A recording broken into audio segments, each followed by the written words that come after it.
Clayster came out last week with a tweet citing mental health reasons and that he'll be stepping back from the New York Subliners. Last seen on social media posting himself away on a flight, presumably on a break. And since then, rumors have gathered pace that he actually just walked out on the New York Subliners team. He gave up on them and on the project. And Abel was discussing this on the flank, and he said that he couldn't see this happening. In walks New York Subliner teammate Asim, who says that's exactly what happened. He gave up on us. Following that, Crimsix then comes out with a range of tweets where he talks about how actually the Dallas Empire had tried to pick up Clay earlier on in the season, but that it had fallen through. So then, did Clay give up on the New York Subliners? Did he walk out? Is it mental health reasons? Would Clay have worked on Dallas Empire? Let's talk about it all in this video. This is Reverse Sweep Round 11, presented by USAA Insurance. First things first, would Clay have worked? Absolutely, yes, is the straightforward answer to that. People seem to forget Clay is very, very good at Cold War. Throughout the early stages of the season, and particularly during that New York run of dominance, he was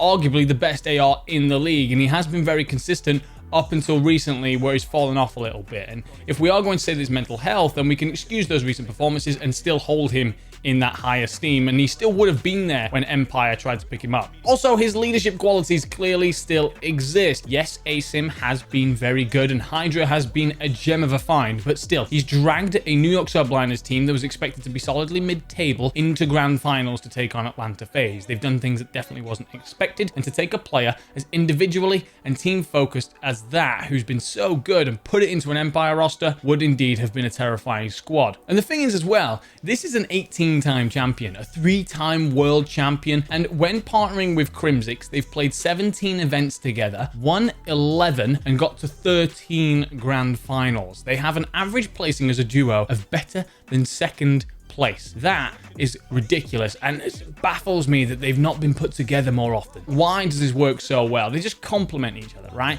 The yin to the yang, the left to the right, and the thing is, they just do, because Crimsix loves to be that main AR. He loves to hold the power positions, lock down lanes, whereas Clayster prefers to encapsulate the more modern second AR role, where you are aggressive, you support the SMGs, you get in and amongst the idea of covering ground and just slaying out. They're both intelligent and fundamentally sound players. They do love to be superstars on their day, but they will do what is necessary to win, whatever it takes, and that is why they are such a good duo, and why it would definitely have worked again this year. Furthermore, they are both quite dominant personalities. However, they love to flick good cop and bad cop on and off at will. The both of them do it. You see them do it on social media, and I can imagine it's the exact same in voice chat. And I just get the feeling that they play off each other. If one of them's on good cop, the other one's on bad cop. And if they know that one's freaking out, the other one kind of calms it down a little bit, maintains that atmosphere that's required in a competitive team. If they didn't do that, then this would be too much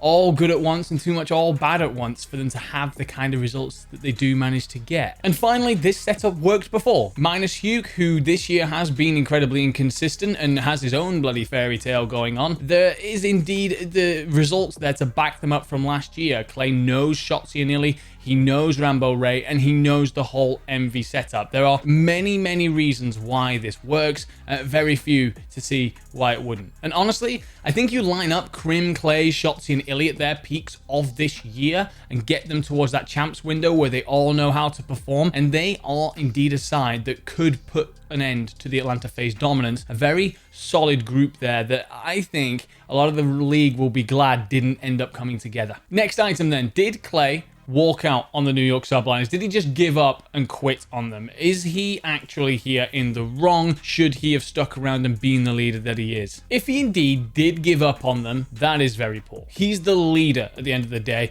There are young players in that squad that look up to him. Him walking out, I mean, Diamond Con's been left in a horrible situation, a very, very difficult one that could affect his stock for years to come. Hydra has walked into this side and must be baffled by what's going on. He is coming over from Europe. He has all these things to work out anyway, and now there's all this instability around the person that he's supposed to be looking up to. Furthermore, New York Subliners have backed him as much as they possibly can, to the extent of their resources. And furthermore, there's just a month left, right? There was a week left of stage 5, you've got the major, then you've got a gap until champs. You just see it out, right? You just get through it, and then you've got this big gap where you can go away and figure things out. For me personally, I just really struggle to see that being the case. I just can't see it. Look, this is Clay, he is literally known for being thrown to the wolves and coming back leading. He is going to build his entire legacy around that. He has been in considerably worse situations than this New York Subliners one.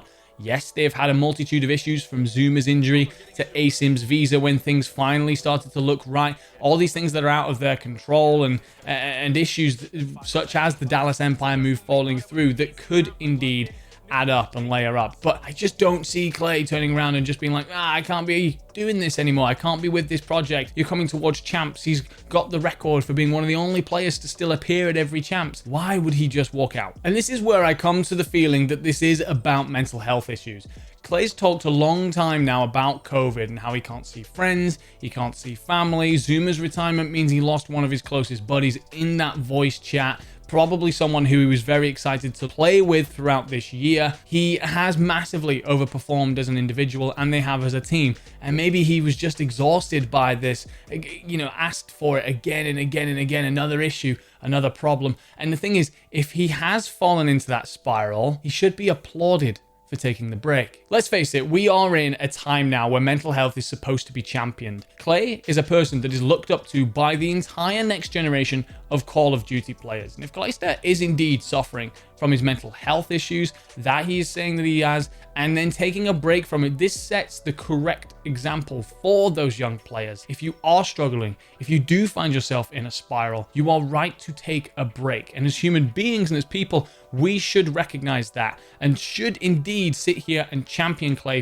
for it, not be attacking him on social media. People rarely have the right to attack a player on social media anyway, not that that stops anyone, but to come out and do it because someone says, I need a break, I am struggling, is ridiculous. And for me, on this whole thing, is Clay 1,000,000% is doing the right thing if it is indeed mental health reasons that he is taking this break for.